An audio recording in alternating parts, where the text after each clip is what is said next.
I was going to say that, man. What you got to say to the people, man? Give us another what up, though. Man, I just want to say the Pistons, man, I appreciate y'all for embracing me, man. You got the Ron Holland. Great culture being built here, man. I just want to say I appreciate y'all for embracing me. And last, man, what up, dog? Let's go. Thank you. Hey, what up, dog? What up, dog, people? Welcome back to Wake Up Woodward. We appreciate you guys for choosing to kick off your day with the Woo Crew. We got 5 of the 6 in the building. And we're going to recap, talk about what we learned about these rookies and the outlook of the Detroit Pistons from Las Vegas Summer League. Yes, chat, hit that like because Kool-Aid was just out in Vegas covering this team, watching them in person on the court. And Kool-Aid, I just want to ask maybe the broadest question to kick this off. Like, what is your outlook on this team after what you learned? What did you learn at Summer League about this team?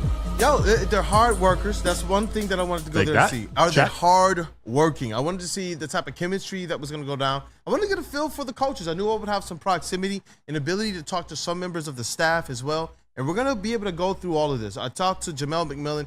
He is the son of former coach Nate McMillan. And he did a really good job with the Motor City Cruise. Kind of hit the ground running and helped get this team to the next level right away. And Jamelle McMillan gave me some time, and he talked about what the organization feels about Bobi Klintman, Ron Holland, where they feel they can utilize them both offensively and defensively. So we're going to get into that as well. But just kind of the fun-loving nature of it as too. You got that first video I wanted to show the people, just kind of Ron Holland talking. He just gives like a little quick shout-out to the people of Detroit. Gives a shout-out to the G League because that's where he played his ball. And then he talks about his two-handed dunk. And then we're going to get into kind of the coaching staff. Hey, just say what up to the people of Detroit. What up, though, Detroit? Let's go. Out here winning. Let's see if we can win this whole thing. And what about this year? Message to your fans and the G League fans. G League fans, I miss y'all. Super excited for y'all. I hope y'all are super excited for me. I hope y'all tune in. I'm trying to be as entertaining as I can, but can't wait to see where I go from here. I got one more. Talk to me. Send off. Fast break. You've been waiting to get one. Yeah, I've been waiting on that. How that feel? Two-handed. That felt good.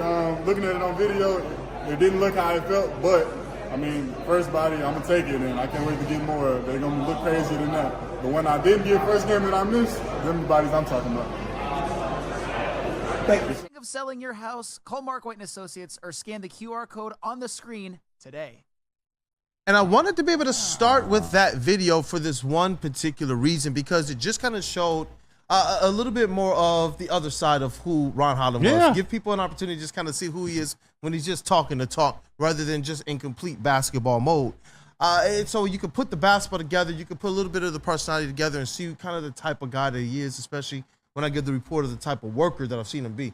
I've had some conversation as well with some of his family, coaching staffs kind of around him, AAU coaches and such. And they all say that he's excited and ready to get here and kind of do his thing. He looks, and I see some of the other interviews. Go check out Kool-Aid's Twitter and the Woodward Sports Twitter. There's, I think, more videos than we're going to show on today. And you get to see not only his personality in videos like that, but also how mature he is when he's actually answering, the true basketball questions. So I love seeing both. Like, I loved his mature answer. I hadn't seen that clip yet, but to see his attitude, the kid in him, he's 19. He's a young man. Like, it'd be weird if he wasn't having fun. Yeah, and that's what I'm saying.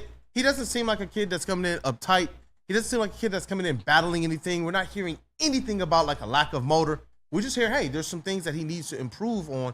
And he actually talked about that. You got this next clip. He talked about the improvements that he knows he needs to make. Like, what is he hoping evolves by the time the season begins, as well as the connection that he has with Cade Cunningham already. He talked a little bit about being excited about it off camera, so I decided, you know what, let me ask him on camera this time as well. So we got that next round. What are some things that you hope in your game evolve to help you in your first year? My main things that I'm trying to involve is really my shooting consistently and then tightening my ball handling. I feel like those are two things that will help my career really take off and help me be able to play with Cade Cunningham and the rest of this team and really turn things around for them. So you said Cade Cunningham. Just one more from me. Can you speak at all to the communication you've had with him this summer and how excited you are to play with him? One, he texted me right after I was drafted and really was just super excited for me to get drafted there and can't wait to see how I can really help this team. And then really I texted him after the first game and asked him what he seen. He pulled up to the game and he gave me a lot of intel and really just piggyback on everything he's seen. And I took the information and came out game 3 with it. So and then how excited I'm to play with him. I mean, I'm super excited. Cade is really one of the, if not the best player on the team, and I can't wait to really do a lot of listening and learning because he's considered as one of my best, and I can't really just wait to learn from him. There's always a Planet Fitness near you, home of the judgment-free zone. You know what I take away from those clips? No ego. He's a guy that wants to come in right away and work, and he's saying, look, I'm stepping in right away and learning. I'm taking advice from my teammates, and I'm seeking that advice right away, even in summer league. That's what I like about Ron Holland. He's not like a missed on what he has to go out there and improve upon. And he talked about it. The three-point shooting and tightening up the ball handling. Yeah. We know the athleticism is there. We know he can get into some of his sweet spots, get downhill, get to the rack. He can dunk. That two-handed dunk over somebody was nice. It happened right in front of me. I'm sitting like right there. So you see where Cade and those guys are in his back picture? Yeah. We're sitting like right behind those guys. And so the dunk is happening right in front of us. It's like, yo, this guy's a gamer. And the one thing that I really liked, especially after the win against the Bulls, was his matchup against Matas Buzelis. Well, a lot of people, I continue to see this all across social media, say, oh, Matas outplayed them. We took the wrong guy. I'm sorry, did anybody see the way the trend of that game went? Yes, Ron Holland early was forcing things and went 3 of 13. I wanted him to do that. Yeah. Go out there, push the volume. What I wanted him to do a little less of was think a little bit less. Which in that first half, those 13 shots, he looked like he was thinking too much. Matas Buzelis got off to a really hot start, about 8 or 10 points in that first quarter, and he dunked on a couple people. But what did he finish with? Ron Holland, 4 of 7 in that second half. Yeah. He was an absolute defensive stopper. Matas Buzelis was a non-factor in the second half of that game, and the Detroit Pistons went from a double-digit kind of deficit to running away with this thing as a win, and nobody was talking about Reed Sheppard anymore. And it's impressive because the coaches have a lot to do with this. Mm-hmm. The vision that the organization has for these young players, and we're going to talk about that with Jamelle McMillan in a little bit. Yeah. But and then the ability to make changes. When you can make schematic changes when you're outmatched and you have not the best player in either one of these last 2 games. Reed Sheppard and Matas Buzelis were the best players in each of the last 2 games that the Pistons played in, but they got the dubs because of how the coaches put their players in the best possible position to succeed. I was about to ask you, you talk about there are a few things he needs to work on. He's a rookie. It seems like a really strong coaching staff is around him. Did you get to see their interactions or how that came to light in person? Yeah, very lighthearted. But when they're actually talking the game and you see them out there kind of pointing and scheming, you see kind of this attention to detail. Ron Holland, he just reminds me of a guy who wants to learn everything. So he just looks like a sponge, soaking everything up, man. And that's what I like about Ron Holland. I don't get the sense that with Andre Drummond, who I liked a lot, I didn't get the sense that he was like a gym rat. I didn't get the sense that he was one of those guys that wants to learn. We didn't get the sense that he was the type of guy that was like, yo, I'm dedicated to going out here and working on my deficiencies and in the areas that will help the team. We saw Drummond go out in the gym and work on three-point shooting. We saw him working on handles, but we didn't really see him working on the things that we thought were going to take his game to the next level. Mm-hmm. With Ron Holland, it's kind of a reverse. He's just a gym rat and a guy who's trying to eagerly learn.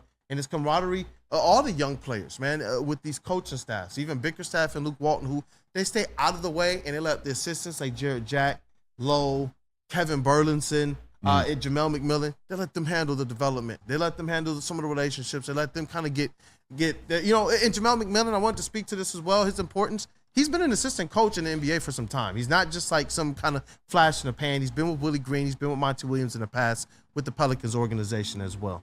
So, KJ, I saw your hand raised. Yeah, and I definitely understand why you would want him to, just be aggressive, go out there and play free, and do the things that kind of got you here. But efficiency, I know the efficiency hasn't been all there yet. Do you think this is something that he'll struggle with throughout the year? Do you think this is something that he can tighten up fairly quickly? Because if he becomes a more efficient player, then I feel like he'll be a lot more dangerous with the things that he does do well. Obviously still needs to work on the shooting, but what do you think about his efficiency so far? I believe that the shooting is something that's going to take a season to do. When this year is just get acclimated to the NBA. Yeah. Like Cade Cunningham said, he thought he knew what to do going into the NBA, but after his rookie year is when he then realized what he actually needs to go back and work on. So right now, I'm just giving Ron Holland the opportunity to come in and taste the NBA. Yeah. I believe his shot is going to be something that struggles throughout the year, but his efficiency doesn't have to be affected by if his shot is falling or not. Exactly right. You put him in position to take better use of his strength, something they should have did with Jaden Ivey and Asar Thompson last year,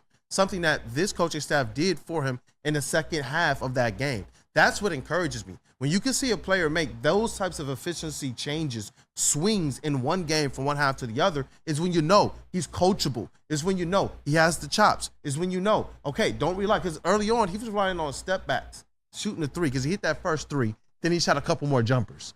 In the second half, it was more the downhill action. And you know what? I'll let Jamelle McMillan, it's about 2.5 minutes. He talks about Bobi, Klintman, and Ron Holland. So if you guys want to get to know what the organization feels about these two players, you're going to hear it from Jamelle McMillan, who is the Motor City Cruise head coach and currently Summer League assistant coach as well. He's at the practices. I see him at about maybe 50, 60% of the Pistons practices I'm at as well. So he's working with the players. He's a very, very integral part of their development team. So what he's saying is literally what the organization is feeling about these players. With Jamelle McMillan in the building, NBA Las Vegas Summer League, Bobi Klintman, Ron Holland. Detroit fans are really ecstatic about the prospects, especially with Bobi Klintman, who they didn't know a lot about. Talk to me about what you've seen about these guys, kind of both behind the scenes as well as out here on the court so far. Unbelievable human beings first and foremost. You know, these kids are eager. These kids have a great spirit about them, and they provide that in the gym, which is really, really important so far, especially as young guys. You know, they're giddy-up guys that, you know, bring a positivity to the gym. As far as them as basketball players, positional size is always huge in the NBA. These guys got great size, great length, and great athleticism, you know, especially Ron. We know he's an upstairs kind of player. He's really looking to get downhill and touch the paint, which is huge for creating opportunities for everybody on the basketball floor. And Bobi's just a basketball player in every aspect of the fucking game. You know? Looks like a hooper, man. Handle the ball. He's got the range. You know, he can put it down with the best of them. And then defensively, you know, we think we can move him around a little bit with his size and length and stuff. And so, you know, having Ron as well, being in the G League last year, that terminology, the NBA terminology, puts him a little bit further ahead. Less of a transition. For sure, for sure. The game still needs to slow down a little bit, but once it does, he's going to be a force. Awesome. So to have him and Asar out there defensively with their length, flying around and everything, Bobi on the back line, moving him from 3-4, 4-3, possibly 5, depending on the night, whatever it is. Yeah. Versatile human beings, man, and great human beings as well. So we are all in on them. We are really behind them in their development, and that's what it's going to be. It's going to be a development process for them as the game slows down and as it translates from their respective programs. But with Coach Bickerstaff, we're in a good spot, so we're looking forward to it. Awesome. Thank you for your time, man. That was thorough. Like, you answered all the questions I had in mind. I was like, this is dope. And defensively, what you said about Bobi Klintman, he's somebody that the more and more I see him, the instincts to kind of protect and play well around the rim and in the paint. You know, I like where he can go, man, especially I know his background as a point guard, but defensively is another area that really gets me excited about who he and Ron Holland can be. So, without question. Without question. Well, thank you, man. Thank you for your time, brother. Appreciate you. Good to see you. Always good to see you. Like, Soroki's Crispy Chicken and Pizza is taking over Michigan. It's delicious. Visit Sorokis.com today. And that's effectively the outlook that the organization has for these two players. They are looking to take as many swings at these 3-and-D type wing, 3-4, sometimes you heard them 5 type players. And they have high hopes for Bobi Klintman. Like when we talked about it in previous shows, when I told people during our breakdown of Bobi Klintman when he was drafted, I said, this guy looks like a guy who could play some 5. That was before I got to talk to the organization. People said, no, he looks more like a 3. When I see him play on defense, that guy can drop into the paint. And it's a testament to the coaching staff understanding the types of players that they have and being able to not just put them in their best possible position to succeed, but you heard them talk about it. Development. There's more than just knowing what to do, but working out as well as the tips of the trade, knowing the counters. They put them in good positions to be able to go out there and have great success against guys like Reed Shepard, Mattis Buzelis, and win the last 2 games. And they have opportunity to win Summer League championship. And so that's why I wanted to be able to focus more on the outlook, focus more on the intrinsic things like Cade Cunningham just getting paid. But showing up, Mr. Max Cade Cunningham with the rest of the squad, Tim Hardaway, Jaden Ivey, Jalen Duren, Asar Thompson, saw those guys out there, Cannon, Ashton, you know, showing up and working with the young guys, working out with them, make sure to give them advice, going over film and things of that nature, helping these guys get better today. How good does that feel? Because I've seen other interviews where young players are asked, oh, have you heard from anybody from the team yet? And they're like, oh, no. But he said Cade texted him right away. Immediately. Like, I'm excited that you're going to be here. Let's get to work. And so it's cool to see this culture. It's cool to see them happy about playing basketball. That kind of feeling that I felt last year. You guys were there at a game, credentialed, and at some games on content. You felt it. It was a little down. So I like the direction they're going in. I like the vision. I like the outlook of drafting for potential and signing your free agents of need. And it gives the Pistons, honestly, as you're kind of heading out of summer league into training camp, it gives them the opportunity to have something to build on. I love it. I love it. Pistons coming in hot. Let me tell you about Dispo. We're going to come back. Jesus has a top 10 list related to college football 25. We got a review. I'm excited, Justin. Let me tell you about Dispo. This summer, Dispo Dispensary is turning up the heat. They got amazing giveaways and exclusive offers. So enter for a chance to win a signed football jersey and helmet